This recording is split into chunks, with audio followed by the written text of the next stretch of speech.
ओम शांति। आज हम 3 जनवरी 2026 की मुरली के गहरे ज्ञान को समझने की कोशिश करेंगे। और जैसा हम जानते हैं, हर मुरली का एक शीर्षक होता है जो उसका सार होता है। आज का शीर्षक है मीठे बच्चे, कदम कदम पर श्रीमत पर चलते रहो। यह ब्रह्मा की मत है या शिव बाबा की, इसमें मूंझो नहीं। जी, ये शीर्षक अपने आप में ही आज के मुरली की सबसे बड़ी पहेली और उसका समाधान दोनों को सामने रख देता है। ये मुरली एक बहुत ही, आप कह सकते हैं, बुनियादी सवाल से जुड़ी है कि हम ईश्वरीय मार्गदर्शन पर पूरा भरोसा कैसे करें, खासकर जब वो एक मानवीय माध्यम से मिल रहा हो। बिल्कुल, ये एक ऐसी दुविधा है जो शायद हर आध्यात्मिक पथिक के मन में कभी न कभी आती ही है। तो चलिए इस उलझन को सुलझाने के लिए मुरली में दिए गए ज्ञान में और गहरे उतरते हैं। बाबा ने शुरुआत ही एक बहुत दिलचस्प सवाल से की है। हाँ, मुर्गी का प्रश्न है, अच्छी ब्रेन वाले बच्चे कौन सी गुप्तीय बात सहज ही समझ सकते हैं। ये सवाल ही अपने आप में सोचने पर मजबूर करता है कि यहाँ अच्छी ब्रेन का मतलब क्या है। क्या यह तेज याददाश्त है या दुनियावी बुद्धिमानी? यही मेरे मन में भी आया था, लेकिन जवाब में बाबा कुछ और ही इशारा कर रहे हैं। वो कहते हैं कि अच्छी ब्रेन वाले बच्चे ये सहज समझ जाते हैं कि ब्रह्मा बाबा समझा रहे हैं या शिव बाबा। वो इस दुविधा में फंसते नहीं हैं। और यही आज की मुरली का केंद्र है। बाबा यहाँ बाप दादा यानी निराकार शिव और साकार ब्रह्मा दोनों के मिले जुले स्वरूप की बात कर रहे हैं। अच्छा। दुविधा ये होती है कि बच्चे सोचने लगते हैं, ये जो निर्देश मिला है ये ब्रह्मा की अपनी सोच है या परमात्मा का आदेश। बाबा कहते हैं अच्छी बुद्धि वाला इस बहस में नहीं पड़ता, वो इसे श्रीमत यानी श्रेष्ठ मत समझकर स्वीकार कर लेता है। लगता है व्यवहार में उतना ही मुश्किल होगा। हमारा मन तो बार बार शक करेगा ही कि सामने वाला शरीर तो एक इंसान का है, उनसे कोई भूल हो सकती है। इस दुविधा से पार कैसे पाया जाए? आपने बहुत जरूरी बात उठाई और बाबा इसी का समाधान देते हैं। वो कहते हैं कि ब्रह्मा की मत का जिम्मेदार भी शिव बाबा है। ओह, ये एक बहुत बड़ा आश्वासन है। इसका गहरा अर्थ यह है कि अगर आपकी नीयत श्रीमत पर चलने की है तो माध्यम की किसी भी मानवीय भूल की जिम्मेदारी भी परमात्मा अपने ऊपर ले लेता है। वाह! यही विश्वास की पहली सीढ़ी है। अच्छी ब्रेन का मतलब है जो ज्ञान के सार को पकड़े, माध्यम की देह में न अटके। अच्छा, तो इसका मतलब ये हुआ कि अच्छी ब्रेन का अर्थ ज्यादा जानकारी होना नहीं, बल्कि स्रोत के बजाय सार पर टिकने की क्षमता है। क्या मैं इसे सही समझ रहा हूँ? बिल्कुल सही समझा। ये विवेक की शक्ति है, जानकारी का ढेर नहीं। शिव बाबा ब्रह्मा के माध्यम से बोल रहे हैं, ये निश्चय ही सारे संशयों की जड़ को काट देता है। और ये ज्ञान इतना अनोखा है कि बाबा मुरली में आगे बताते हैं कि ये कब और क्यों मिलता है। हाँ, बाबा स्पष्ट करते हैं कि ये ज्ञान सिर्फ संगम युग पर ही मिलता है। संगम युग यानी जब कलयुग खत्म हो रहा है और सतयुग आने वाला है, उस छोटे से परिवर्तन के समय पर। बाबा कहते हैं, मैं अपना और सृष्टि के आदि मध्य अंत का परिचय संगम युग पर एक ही बार आकर देता हूँ। जी, ये बिंदु बहुत महत्वपूर्ण है। बाबा समझाते हैं कि सतयुग और त्रेता में ये ज्ञान होता ही नहीं। क्यों? क्योंकि वहां इसकी जरूरत नहीं है। वहां सब सद्गति में है, सुखी है। ये ज्ञान तो पतित से पावन बनने के लिए है, दुर्गति से सद्गति पाने के लिए। इसलिए ये सिर्फ परिवर्तन के युग में ही प्रासंगिक है। और जो बात मुझे सबसे अनोखी लगी वो ये है कि सतयुग में देवताओं को भी ये याद नहीं रहता कि वे मनुष्य से देवता कैसे बने। उनका पुरुषार्थ का पार्ट ही खत्म हो जाता है। ये तो ऐसा हुआ जैसे कोई मंजिल पर पहुंचकर रास्ते का नक्शा ही बुला दे। बहुत सुंदर उदाहरण दिया, क्योंकि उस समय उन्हें उस ज्ञान की जरूरत ही नहीं होती। मुरली में बाबा के शब्द है, तुम्हारी प्रारब्ध शुरू हो गई। वहां ये नॉलेज हो कैसे सकती? जब परिवर्तन का काम पूरा हो जाता है तो प्रक्रिया का ज्ञान भी विस्मृत हो जाता है। यह ज्ञान एक बीज की तरह है, जिससे पेड़ उगने के बाद बीज की भूमिका समाप्त हो जाती है। इसी ज्ञान के साथ साथ बाबा समय की हमारी पूरी धारणा को ही बदल देते हैं। सृष्टि चक्र की जो अवधि मुरली में बताई गई है वो शास्त्रों की लाखों वर्षों की धारणा से बिल्कुल अलग है। हाँ, और ये सिर्फ एक आंकड़ा नहीं है, ये सोच में एक बहुत बड़ा क्रांतिकारी बदलाव है।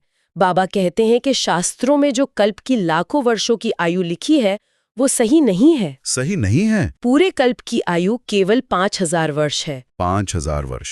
जी, जिसमें सतयुग, त्रेता, द्वापर, कलयुग, ये 4 युग 1250 वर्ष के हैं। और हम ब्राह्मणों का इस संगम युग बहुत छोटा है। 5000 वर्ष। यह बात तो इतिहास और अस्तित्व के बारे में हमारी पूरी समझ को चुनौती देती है।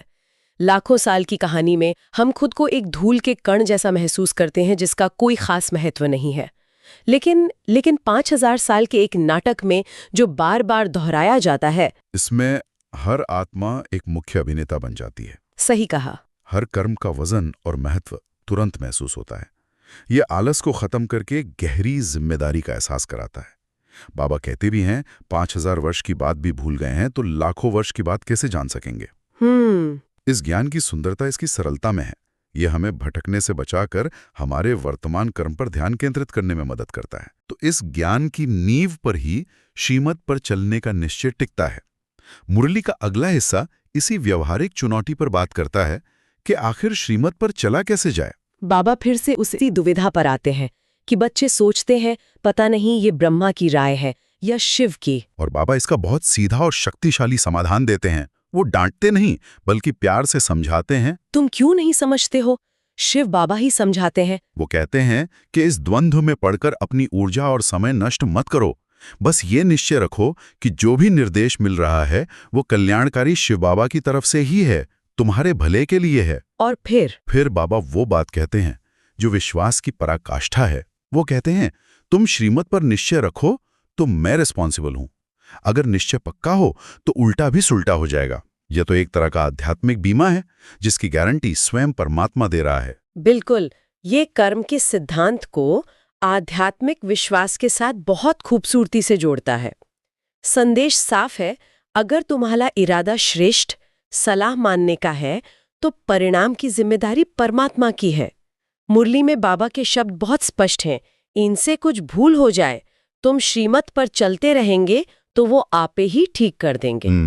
यानी मानवीय माध्यम से अगर कोई कमी रह भी गई तो भगवान उस कमी को भी ठीक कर देगा, बशर्ते आपका निश्चय अटूट हो। लेकिन यही निश्चय बनाए रखना तो सबसे बड़ी चुनौती है। बाबा खुद स्वीकार करते हैं किसी को निश्चय बैठना ही बड़ा मुश्किल है। निश्चय पूरा बैठ जाए तो कर्मातीत अवस्था हो जाए। यहाँ कर्मातीत अवस्था का क्या मतलब है? कर्मातीत अवस्था यानी वो स्टेज जहां हम अपने ही कर्मों के अच्छे या बुरे फल के बंधन से पूरी तरह मुक्त हो जाते हैं। अच्छा। एक ऐसी स्थिति जहां आत्मा पर पुराने कर्मों का कोई बोझ नहीं रहता और नए कर्मों का कोई हिसाब किताब नहीं बनता। बाबा कहते हैं कि यह अवस्था निश्चय की मजबूती से जुड़ी है। तो इस निश्चय को मजबूत कैसे किया जाए? मन तो स्वभाव से ही संशय करता है। इसीलिए बाबा बार बार एक ही समाधान देते हैं, याद। जब बुद्धि का योग एक शिव बाबा से जुड़ा रहता है तो निश्चय स्वतः ही अडोल हो जाता है। जैसे ही याद कमजोर होती है, बुद्धि भटकती है और दुनियावी बातों में, देह में, माध्यम में संशय पैदा करती है। तो समाधान बाहर नहीं, भीतर है, एक बाप की निरंतर याद। तो हमने ज्ञान के सैद्धांतिक पक्ष को समझा, लेकिन बाबा हमेशा इसे जीवन में उतारने की बात करते हैं। मुरली के अगले हिस्से में यही बताया गया है कि इस ज्ञान को धारणा में कैसे लाएं। हाँ, धारणा के लिए मुख्य सार में बाबा ने दो बहुत ही व्यावहारिक बातें कही हैं।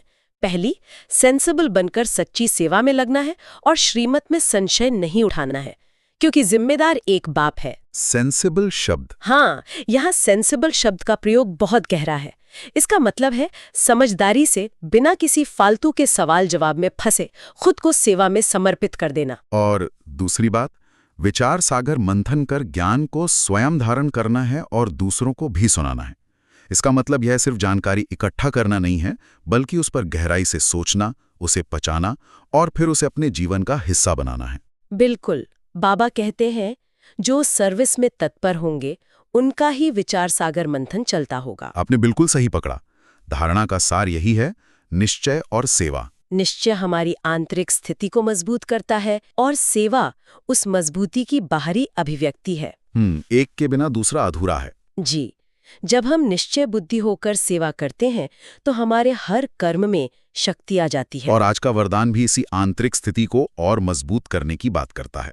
वरदान है अपने अनादि आदि रियल रूप को रियलाइज करने वाले संपूर्ण पवित्र भव। ये बहुत शक्तिशाली वरदान है। इसकी व्याख्या में बाबा कहते हैं कि आत्मा का असली अनादि स्वरूप ही पवित्रता है। अपवित्रता तो बनावटी है, जिसे मुरली में आर्टिफिशियल कहा गया है, जो हमने इस दुनिया में आकर धारण की है। अच्छा। इसलिए बाबा कहते हैं, किसी भी आत्मा को देखो तो उसके इस बाहरी बनावटी चोले को नहीं, बल्कि उसके असली पवित्र स्वरूप को देखो। ये तो बहुत ऊंची अवस्था है। किसी के बाहरी कर्म, उसके गुस्से या उसकी कमजोरी को न देखकर उसकी मूल आत्मिक स्थिति को देखना, ये रोजमर्रा की जिंदगी में कैसे संभव है? यह अभ्यास से संभव है। जब हम किसी को उसके असली स्वरूप में देखने की कोशिश करते हैं तो हमारी अपनी वृत्ति भी बदल जाती है।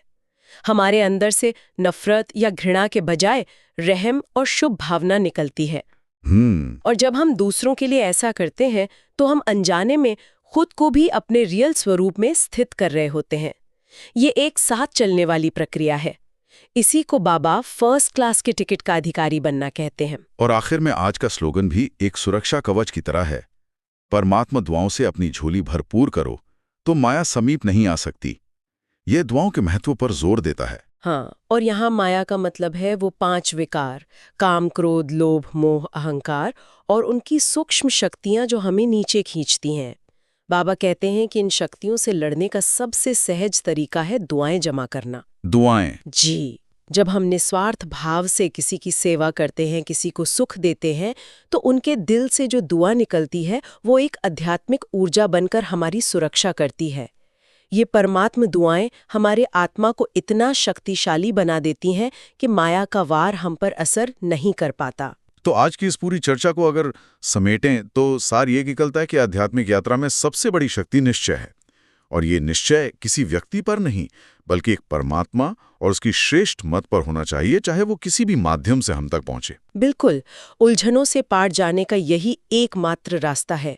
मुरली का केंद्रीय संदेश यही है कि बुद्धि को उलझाओ मत, बस श्रीमत पर अडोल होकर चलते रहो, बाकी जिम्मेदारी बाप की है। समर्पण का मार्ग है, संघर्ष का नहीं। बिल्कुल। अंत में मुरली के अव्यक्त इशारे में एक बहुत गहरी बात सोचने के लिए छोड़ दी गई है।